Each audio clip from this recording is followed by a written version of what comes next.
প্রিয় দর্শক, আসসালামু আলাইকুম। স্বাগত জানাচ্ছি রয়্যাল বাংলা টিভির সংবাদে। সাথে আছি আমি জাহিদুল ইসলাম রনি। এখন দেখবেন প্রতিনিধির পাঠানো ভিডিও চিত্রে রয়্যাল বাংলা টিভির সংবাদ। Bangladesh medical studies and research ইনস্টিটিউটের সহকারী অধ্যাপক ডাক্তার ফারজানা মাকসুদকে 15 মে এক অফিস আদেশে অনারি সেক্রেটারি ইসিবিএমএসআরআই এর মেজর জেনারেল মোহাম্মদ রফিকুল ইসলাম অবসরপ্রাপ্ত চাকুরি থেকে সাময়িকভাবে বরখাস্ত করায় 17 মে সকাল 11টায় ফ্যাসিবাদ প্রতিরোধ আন্দোলনের উদ্যোগে বাংলাদেশ মেডিকেল কলেজ হাসপাতালের ক্যান্টিনে সংবাদ সম্মেলন করা হয়। সাময়িক বরখাস্তকৃত ডাক্তার ফারজানা মাকসুদ বলেন, আমার উপর বিএমএসআরআই কর্তৃক একটা ফেসবুক পেজ পরিচালনা করে অধ্যক্ষ কর্তৃপক্ষকে উদ্দেশ্য করে কটাক্ষ পোস্ট করার যে অভিযোগ তোলা হয়েছে তা সম্পূর্ণ মিথ্যা বানোয়াট সাজানো নাটক। আমাকে চাকরিচ্যুত করার কঠোর ষড়যন্ত্র করছে। আমি কর্তৃপক্ষকে চ্যালেঞ্জ করে বলতে চাই, আমার বিরুদ্ধে যদি অভিযোগের কোনো প্রমাণ পান তাহলে স্বেচ্ছায় চাকরি ছেড়ে দিব। জানা যায়, বিএমএসআরআই কর্তৃক আবারও তদন্ত কমিটি গঠন করে সাময়িক বরখাস্তকে কেন্দ্র করে, তবে পূর্বের তদন্ত কমিটি মনগড়া রিপোর্ট দেয়। এই তদন্ত কমিটির রিপোর্ট এর স্বচ্ছতা নিয়ে ফারজানা মাকসুদ কর্তৃপক্ষকে প্রশ্নবিদ্ধ করছে।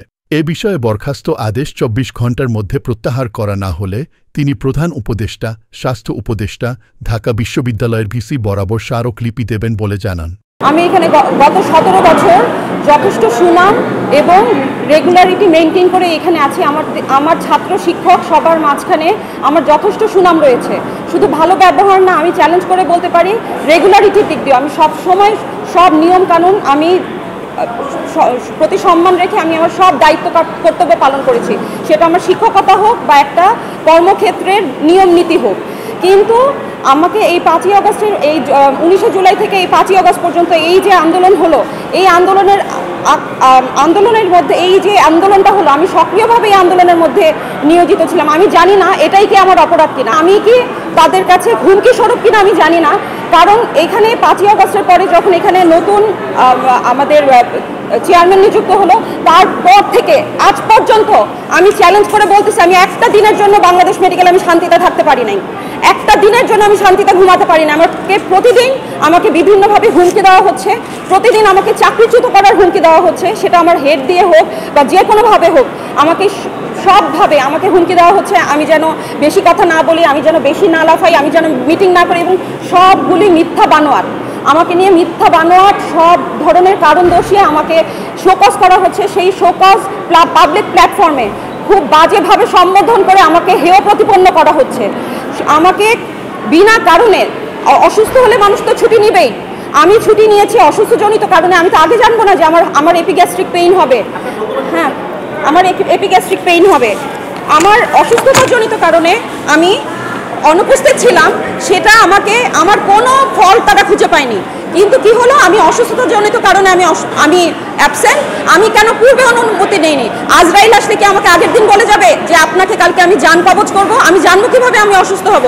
আমি সকালে নিয়ম মাফিকভাবে আমি আমার ডিপার্টমেন্টের হেডকে জানাই, আমার ডিপার্টমেন্টের হেডের অনুমতিক্রমে আমি ছুটি কাটাই। সেই ছুটি কেন আমি কাটালাম অনুমতি না নিয়ে? আমাকে শোকজ করা হয়েছে, শোকজ করা হলো, এবং শোকজ করার পরে শুধু শোকজ না, আমাকে রীতিমতো প্রতিনিয়ত এটা নিয়ে আমাকে হুমকি ধামকি যে আমার চাকরি থাকবে না, আমি নিয়ম বহির্ভূত কাজ করছি, আমাকে বিভিন্নভাবে হেনস্থা করা হচ্ছে।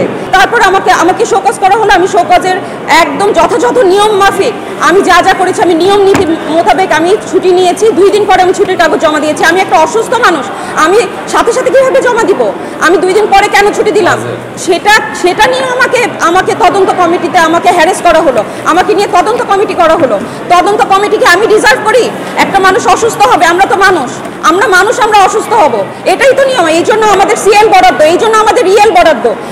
আমাকে আরেকটা জিনিস বলতে হবে, নতুন কর্তৃপক্ষ এখানে আসার পর আমি কেন এত অসুস্থ হলাম, এটার দায়ভার ওনাকে নিতে হবে। আমি গত অক্টোবর থেকে যে শুরু হলো আমার উপর পাশবিক নির্যাতন, মানসিক, এবং আমি এটা ফিজিক্যালি আমাকে অ্যাটাক করে। আমি এখানে ইসিজি করে আমাকে এরকম আমি ঘুমাতে পারি না, আমার রাতে পালপিটেশন হয়, যে নতুন অথরিটি টেক ওভার করার পরে তারপর থেকে আমাকে প্রতিনিয়ত আমি বাংলাদেশ মেডিকেলে এসে আমি এখানে সাইকিয়াট্রিস্টের সাথে কথা বলি যে ভাইয়া আমি এই পরিবেশে কীভাবে কাজ করব। আমি বিভিন্ন আমার পালপিটেশন হয়, আমি ট্যাকিকার্ডিয়ার জন্য মেডিকেশন নেওয়া শুরু করলাম। আমি এসে ইসিজি করি, কেন আমি এই অসুস্থ পরিবেশে এই কর্মক্ষেত্র কেন হবে? এটা কি 5ই আগস্টের পরের বাংলাদেশ মেডিকেল? 5ই আগস্টের পরে বাংলাদেশ মেডিকেল তো আরও সুন্দর হবে। একটা মহিলা, আমি এক মহিলা বলে না, আমি একটা দেশের দেশপ্রেমিক নাগরিক, একটা সৎ নাগরিক, আমি একটা সৎ চিকিৎসক, আমি একটা সৎ শিক্ষক। আমার সততা নিয়ে কেউ কোনো প্রশ্ন তুলতে পারবে না। এভাবে আমাকে কেন মানহানি করা হলো, এটার জবাব আমাকে দিতে হবে, আমার কাছে ক্ষমা চাইতে হবে।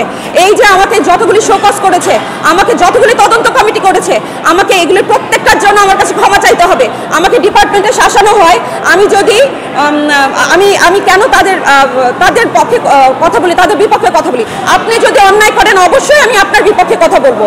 আমি হাসিনাকে ভয় পাই নাই, আমি আপনাকেও ভয় পাই নাই, ভয় পাবো না, পাই নাই এবং পাবও না। আমি শেষ পর্যন্ত এর দেখে ছাড়বো যে আপনি আমাকে কি করেন। আমি দেখতে চাই আপনি আমাকে কি করেন। আমি রীতিমতো এই কর্তৃপক্ষের, এই নতুন কর্তৃপক্ষ যে টেক ওভার করলো, এই কর্তৃপক্ষের ভয়ে আমি যেরকম 19 জুলাই আন্দোলনে আমি যখন শাহবাগে ছিলাম, আমার সাথে আইন উপদেষ্টা আসিফ নজরুল সাহেব থেকে শুরু করে ঢাকা ইউনিভার্সিটির সব নামি দাবি চিকিৎসকরা যারা ফ্রন্ট লাইনে ছিলেন, আমি তাদের সাথে, তাদেরই সহযোদ্ধা। তাদেরকে যদি এত সম্মান করা হয় বাংলাদেশ মেডিকেলে, আমি ওই সম্মানটা কেন ওনাদের কাছ থেকে পেলাম না? ওনারা কি আন্দোলনকারীদেরকে ওনারা কি কোনো স্বীকৃতি দিতে চান না? কেন ওনারা এটা করছেন আমার সাথে? আমার এতগুলি প্রমোশন হয়েছে, সেই প্রমোশন লিস্টে একজনের নাম থাকলেও আমার নাম থাকার কথা, আমার সেই লিস্টে আমার নাম নাই। কেন আমার সেই লিস্টে নাম নাই? আমাকে এটার জবাব দিতে হবে। সেই প্রমোশন তো কারো ভিক্ষা না, এটা আমি ডিজার্ভ করি। এটা বিএমডিসি রুলস অনুযায়ী আমি সবগুলি ক্রাইটেরিয়া ফুলফিল করি। আমার প্রমোশনটা উনি দেয় নাই, অথচ যারা সাচিব করতো, এনলিস্টেড সাচিবের নেতাদেরকে উনি ধরে ধরে প্রমোশন দিয়েছে। সবগুলির এভিডেন্স আছে, ছবি সহ এভিডেন্স আছে। উনারা কিসের ভিত্তিতে উনারা প্রমোশন পাচ্ছে? উনারা আমাদেরকে নতুন কর্তৃপক্ষ যখন বাংলাদেশ মেডিকেল ক্ষমতায় আসলেন, কর্তৃপক্ষ যখন ক্ষমতা দখল করলেন, উনারা বললেন উনারা উন্নয়ন করবেন, উনারা আমাদের সবার প্রতি সম অধিকার আমাদের উপর প্রয়োগ করবেন। কোথায় এটা সম অধিকার হলো? বরং আমরা দেখলাম আপনারা যে আগের আওয়ামী লীগ পুনর্বাসন, আপনি তাদেরকে কিভাবে পুনর্বাসন করছেন? আমার প্রাপ্ত প্রমোশন তাদেরকে অন্যায়ভাবে দিচ্ছেন, এবং সেটা ফলো করে আমাদের একটা বাংলাদেশ মেডিকেলের বিএমসিএন যেটা বলি, সেটার একটা গ্রুপ আছে, সেই গ্রুপে খুবই গর্বের সহিত দেওয়া হচ্ছে। কই, আমি তো আন্দোলনকারী ছিলাম, আমি তো জীবন বাজি রাখা আন্দোলনকারী ছিলাম, আমার জন্য তো আমাকে আপনারা ওই পাবলিক প্ল্যাটফর্মে মানহানি করেছেন, এবং আমাকে নিয়ে মিথ্যা কথা, মিথ্যা বানোয়ার কথা। আমি নাকি কোন একটা উনার বিরুদ্ধে কোন একটা আরেকটা গ্রুপ, যে গ্রুপে উনারা যা করেন সেটা নিয়ে আওয়াজ তোলা হয়, এখানে সেই গ্রুপের অ্যাডমিন বানাই দেওয়া হলো আমাকে। সেখানে নাকি আমি উনাদেরকে কদর্য ভাষায় উনাদেরকে খারাপ ব্যবহার, উনাদেরকে আমি বলছি এখানে পাবলিক প্ল্যাটফর্মে, এখানে ফয়সাল আছে, মন্ডল আছে, দীপু, রাবিয়া সিদ্দিকা, এরা কিছু মানুষ আমাকে নিয়ে তারা যে এরকম পোস্ট দিচ্ছে, ওদের প্রত্যেকের আমার কাছে ক্ষমা চাইতে হবে। ওরা কেন এই ধরনের পোস্ট দেবে আমাকে? আমি জীবন বাজি রাখা জুলাই আন্দোলনের আমি যোদ্ধা, আমাকে এত সহজভাবে নেবেন না।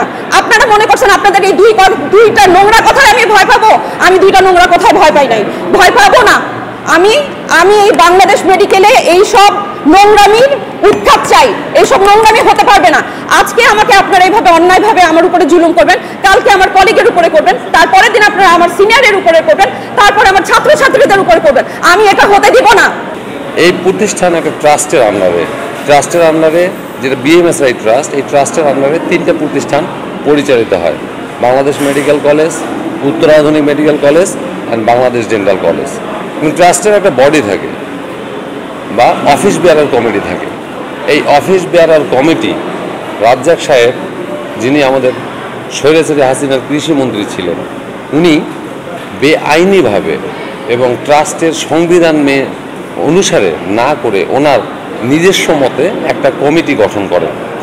সেই কমিটি আজও ওই কমিটি দিয়েই এই প্রতিষ্ঠান পরিচালিত হচ্ছে, এই ট্রাস্ট পরিচালিত হচ্ছে। সেই স্বৈরাচার হাসিনার দোসরদের দ্বারাই পরিচালিত এই প্রতিষ্ঠান এখনও, এবং সেখানে আমাদের বিএনপি নামধারী দু একজনের সহযোগিতায় তারা এখনও একইভাবে এই সমস্ত দুর্নীতি করে যাচ্ছেন। উত্তর আধুনিক মেডিকেল কলেজ থেকে যারা জুলাই আগস্ট আন্দোলনের সাথে ওতপ্রোতভাবে জড়িত ছিল তাদের মধ্যে টোটাল 3 জন ডাক্তারকে সাময়িক বরখাস্ত এবং 2 জন ডাক্তারকে পার্মানেন্ট বরখাস্ত করা হয় এবং বাংলাদেশ মেডিকেল কলেজে টোটাল 4 জনকে, যার মধ্যে 3 জনকে আমাদের রুনা ম্যাডাম সহ 3 জনকে সাময়িক বরখাস্ত এবং 1 জনকে পার্মানেন্ট বরখাস্ত করা হয়। এখনও কাগজে কলমে কৃষিমন্ত্রী রাজ্জাক হাসিনার দোসর, উনি এখানকার চেয়ারম্যান এবং ঠিক সেই সময় উনি ট্রাস্টের নিয়ম অনুসরণ না করে হাসিনা যেভাবে দেশ চালাবে সেভাবে এই ট্রাস্ট চলবে এর বক্তব্য উপস্থাপন করে উনি যে কমিটি গঠন করে সেই কমিটি এখনও বিদ্যমান।